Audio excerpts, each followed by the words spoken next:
একটি দেশ যার সীমান্ত সিল করা, রাস্তাগুলো নীরব, নেতা একা বসে তার রাজত্ব দেখছেন। একজন শাসক যার কথায় জীবন মৃত্যু নির্ধারিত হয়। শত্রুরা তাকে ভয় পায়, অনুগতরা তাকে দেবতা বলে মানে। একটি সামরিক শক্তি যার একটি মাত্র ক্ষেপণাস্ত্র পরীক্ষা কাঁপিয়ে দিতে পারে গোটা বিশ্ব। এই দেশটি হলো উত্তর কোরিয়া। একটি দেশ যা নজরদারির আওতায় থাকলেও খুব কমই জানা যায়, যার প্রতিটি পদক্ষেপ গোটা বিশ্ব পর্যবেক্ষণ করে, কিন্তু যার আসল সত্য গোপন থাকে প্রচারের আবরণে। তাই সবকিছু নিয়ে হাজির হয়েছি দ্য নলেজ ফ্যাক্ট চ্যানেলের পক্ষ থেকে। আজকের ভিডিওতে আমরা জানব কিভাবে এই গোপন শাসন ব্যবস্থা টিকে থাকে, কিভাবে তারা নিজেদের ক্ষমতা ধরে রাখে, আর কিভাবে তাদের ছায়া সারা বিশ্বে বিস্তৃত হয়। তাই পুরো ভিডিওটি না টেনে দেখার অনুরোধ রইল। তাহলে চলুন শুরু করা যাক।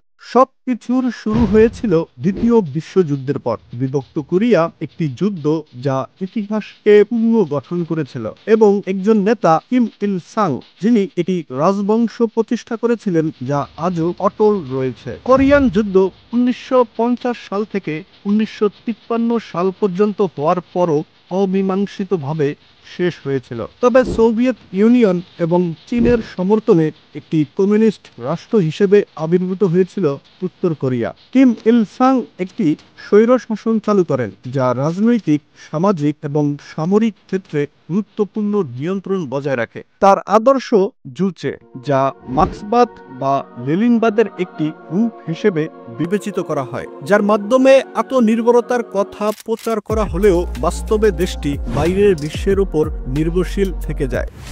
দ্বিতীয় শাসক কিম জং ইল সামরিক খাতে প্রাথমিক নজরদারি জোরদার করেন, যা সেনাবাহিনীকে সর্বোচ্চ অগ্রাধিকার দেয়। এর ফলে দেশটি অর্থনৈতিক সংকট, দুর্ভিক্ষ এবং বিচ্ছিন্নতার শিকার হয়। তৎকালীন সময়ে তার উত্তরসূরি কিম জং উন গোপনীয়তার মধ্যে বড় হন, সুইজারল্যান্ডে পড়াশোনা করেন এবং সম্পূর্ণ শাসন বজায় রাখার জন্য প্রস্তুত হন। কিন্তু কিভাবে তিনি এমন নির্মম নেতা হয়ে উঠলেন? কিম জং উন বিলাসিতার মধ্যে বড় হলেও প্রচন্ড চাপের মধ্যেও ছিলেন। তিনি ইউরোপের এক অভিজাত স্কুলে ছদ্ম পরিচয়ে পড়াশোনা করেছিলেন, যেখানে তিনি বাস্কেটবল ও পশ্চিমা সংস্কৃতির প্রতি গভীর আগ্রহ গড়ে তোলেন। তবে দেশে ফিরে এসে তিনি নিজে একজন কঠোর শাসক হিসেবে নিজেকে প্রতিষ্ঠিত করেন। ধারণা করা হয় 2011 সালে ক্ষমতায় আসার পর তিনি দ্রুত নিজের অবস্থান সুরক্ষা করতে তার চাচাকে হত্যা করেন, এমনকি নিজের সৎ ভাইকেও হত্যা করেন। একজন নেতা যিনি কোনো বিরোধিতা সহ্য করেন না। গণতান্ত্রিক দেশের মতো এখানে কোনো নির্বাচন হয় না। উত্তর কোরিয়ায় ক্ষমতা এক প্রজন্ম থেকে আরেক প্রজন্মে উত্তরাধিকার সূত্রে যায়। এটি শুধুমাত্র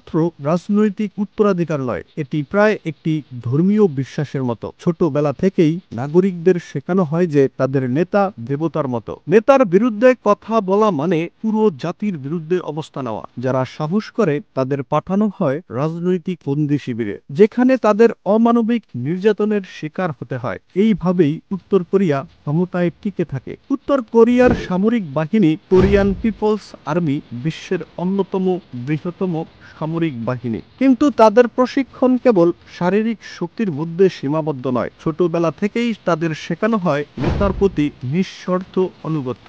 উত্তর কোরিয়ার সেনাবাহিনী শুধুমাত্র যুদ্ধক্ষেত্রেই স্বয়ংক্রিয় নয়, বরং ছায়া থেকে সক্রিয় প্রদর্শন করে। লাজারাস গ্রুপ এটি উত্তর কোরিয়ার সাইবার হ্যাকিং ইউনিট, যারা বিশ্বব্যাপী বিলিয়ন বিলিয়ন ডলার চুরি করেছে। তাছাড়া তাদের ক্ষেপণাস্ত্র পরীক্ষা বিশ্বকে একটি বার্তা দেয়, আমাদের শক্তি স্বীকার করো। উত্তর কোরিয়ার সামরিক বাহিনী শুধুমাত্র একটি প্রতিরক্ষা বাহিনী নয়, এটি দেশটির শাসন ব্যবস্থার একটি কেন্দ্রীয় ভিত্তি। কোরিয়ান পিপলস আর্মি হলো উত্তর কোরিয়ার সম্মিলিত সামরিক বাহিনী এবং ওয়ার্কার্স পার্টি অব কোরিয়ার এর সশস্ত্র শাখা। যদি সহজভাবে বলতে চাই, এই বাহিনী সরাসরি কিম জং উন এর দ্বারা পরিচালিত হয়। তিনি এই বাহিনীকে 5টি ভাগে ভাগ করেছেন। এর মধ্যে গ্রাউন্ড ফোর্স, স্থলভাগের সামরিক বাহিনী; নেভাল ফোর্স, সামরিক প্রতিরক্ষা বাহিনী; এয়ার ফোর্স, বিমান বাহিনী; স্ট্র্যাটেজিক ফোর্স, পারমাণবিক ও দূরপাল্লার ক্ষেপণাস্ত্র ইউনিট; স্পেশাল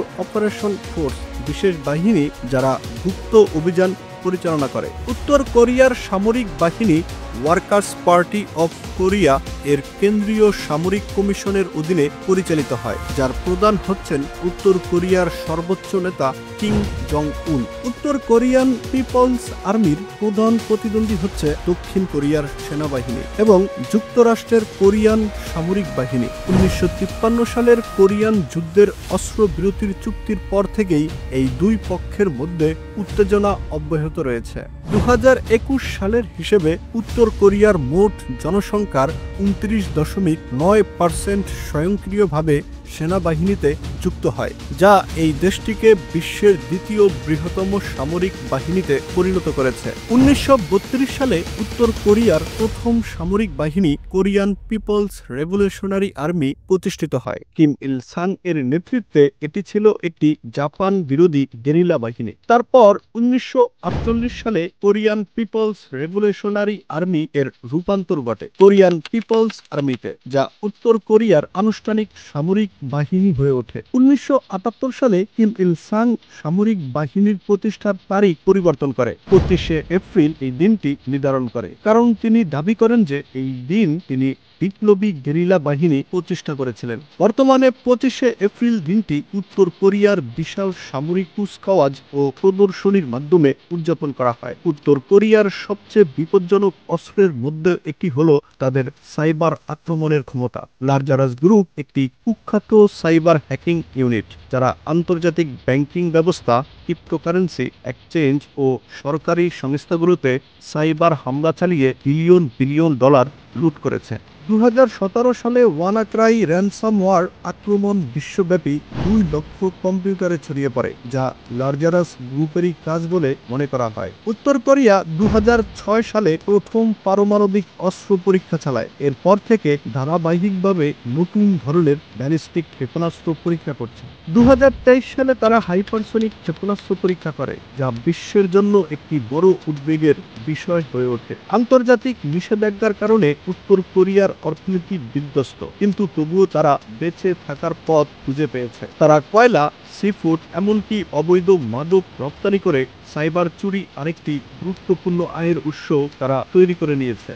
উত্তর কোরিয়া তার অর্থনীতির জন্য রপ্তানির উপর নির্ভর করে, কিন্তু এই রপ্তানি প্রায় বৈধ ও অবৈধের মধ্যে সীমান্ত অতিক্রম করে। কয়লা অন্যতম গুরুত্বপূর্ণ রপ্তানি, যা গোপন রুটে চীন এবং অন্যান্য দেশে পাচার করা হয়। আসলে উত্তর কোরিয়া একাধিকবার ইউনাইটেড নেশনের ধারা আরোপিত কয়লা রপ্তানির সীমা অতিক্রম করেছে এবং এই পাচার প্রক্রিয়া গোপন সামুদ্রিক রুট ব্যবহার করে করা হয়। কয়লার পাশাপাশি সিফুডও আরেকটি প্রধান রপ্তানি। উত্তর কোরিয়া থেকে অবৈধ পণ্য পরিবহনের একটি কৌশল সম্পর্কে বিভিন্ন সূত্রে জানা যায়। এই পদ্ধতিতে জাহাজগুলো রাডার এড়িয়ে গোপনে চলাচল করে। যখন উত্তর কোরিয়া থেকে একটি জাহাজ অবৈধ পণ্য নিয়ে যাত্রা করে, তখন তারা নির্দিষ্ট অঞ্চলের কাছাকাছি এসে ট্র্যাকিং সিস্টেম বন্ধ করে দেয়, যা একে রাডারে অদৃশ্য করে তোলে। এরপর অন্য একটি জাহাজ, যা সাধারণত তৃতীয় কোনো দেশের হয়, নির্দিষ্ট এলাকায় প্রবেশ করে এবং পণ্য সংগ্রহ করে। কাজ শেষ হলে তারা আবার নিরাপদ দূরত্বে গিয়ে ট্র্যাকিং সিস্টেমটি চালু করে দেয়, যাতে মনে হয় কোনো সন্দেহজনক কিছুই ঘটেনি। এই পদ্ধতির মাধ্যমে উত্তর কোরিয়া আন্তর্জাতিক নিষেধাজ্ঞা এড়িয়ে গোপনে তাদের অবৈধ বাণিজ্য চালিয়ে যেতে সক্ষম হয়। কিন্তু এটি শুধু প্রাকৃতিক সম্পদ নয়, যা উত্তর কোরিয়ার সরকারকে সমর্থন করে। দেশটি অবৈধ মাদক পাচারের জন্য পরিচিত, বিশেষ করে মেথামফেটামিন। এই মাদকগুলো উত্তর কোরিয়ার সীমানার মধ্যে উৎপাদিত হয় এবং বিশ্বজুড়ে পাচার হয়, যা সরকারের জন্য উল্লেখযোগ্য আয়ের একটি উৎস হয়ে দাঁড়ায়। আরও রয়েছে সাইবার চুরি, যা উত্তর কোরিয়ার জন্য একটি দ্রুত বন্ধনশীল এবং অত্যন্ত লাভজনক আয়ের উৎস। সাম্প্রতিক বছরগুলোতে সরকারি বেশ কয়েকটি উচ্চ প্রোফাইল সাইবার আক্রমণের সাথে যুক্ত, যেখানে আন্তর্জাতিক ব্যাংক এবং আর্থিক প্রতিষ্ঠান থেকে বিপুল পরিমাণ অর্থ চুরি করা হয়েছে। এই ডিজিটাল যুদ্ধের কৌশলটির মাধ্যমে উত্তর কোরিয়া বিশ্বব্যাপী অর্থনৈতিক ব্যবস্থাকে বাঁচিয়ে রেখে তহবিল সংগ্রহ করতে সক্ষম। সাইবার চুরি উত্তর কোরিয়ার কৌশলের একটি কেন্দ্রীয় অংশ হয়ে উঠেছে। দেশটি কয়েকটি চরম সাইবার হ্যাকিং এর সাথে যুক্ত, যেমন 2014 সালে সোনি পিকচার্স হ্যাকিং এবং সাম্প্রতিক বছরগুলোতে ক্রিপ্টোকারেন্সি এক্সচেঞ্জগুলোতে আক্রমণ চালায়। এই কার্যকলাপের মাধ্যমে যে সম্পদ অর্জন করে তা সরকার সরাসরি তাদের পারমাণবিক কর্মসূচি এবং সামরিক উদ্যোগগুলির তহবিল সংগ্রহ করতে সাহায্য করে, পাশাপাশি বৈশ্বিক আর্থিক ব্যবস্থা নিয়ন্ত্রণের বাইরে রেখে। এই গোপন অন্ধকার পৃথিবীতে উত্তর কোরিয়া বেঁচে থাকার জন্য নতুন কৌশল অবলম্বন করছে। নিষেধাজ্ঞা সত্ত্বেও দেশটি তার ক্ষমতা বজায় রাখতে এবং অর্থনীতি চালিয়ে যেতে নতুন উপায় খুঁজে বের করেছে, যদিও এটি বৈশ্বিক অর্থনীতির বেশিরভাগ অংশ থেকে বিচ্ছিন্ন। উত্তর কোরিয়া একটি দেশ যেখানে স্বপ্ন আর ভয় একসাথে ঘুরে বেড়ায়, যেখানে কিম জং উন এখনো তার শাসন শক্ত হাতে ধরে রেখেছেন। কিন্তু প্রশ্ন হলো, তার শাসনের পথ কতটুকু স্থিতিশীল থাকবে? দেশটির ভবিষ্যৎ কি কেবল আরও একাধিক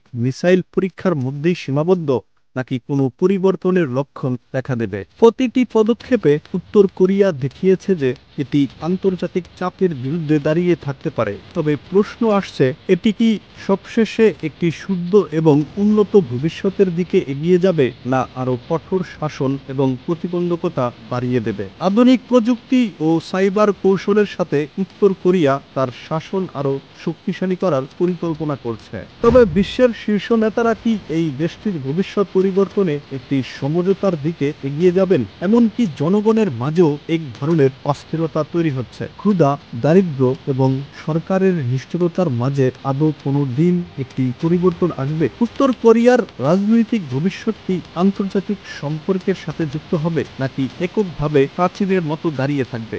ভবিষ্যতে উত্তর কোরিয়া কোন পথে এগিয়ে যাবে? প্রযুক্তি, শিল্প বা মিসাইলের শক্তির মতো তার পথ কি বিশ্বমঞ্চে আরো জোরালো হবে, নাকি তার ভবিষ্যৎ অন্ধকারে হারিয়ে যাবে? এটি এক দুঃসাহসিক যাত্রা, যেখানে একদিকে রয়েছে সর্বোচ্চ শাসনের ইচ্ছা আর অন্যদিকে শাসন পরিবর্তনের সম্ভাবনা। উত্তর কোরিয়া কি একদিন খোলামেলা এবং উন্নত বিশ্বের সাথে যুক্ত হবে, নাকি ইতিহাসের অন্ধকারে হারিয়ে যাবে? তা অবশ্যই কমেন্ট করে জানাতে ভুলবেন না। ভিডিওটি যদি ভালো লাগে লাইক করুন এবং আমাদের চ্যানেলে নতুন হলে চ্যানেলটি সাবস্ক্রাইব করে আমাদের সঙ্গেই থাকুন।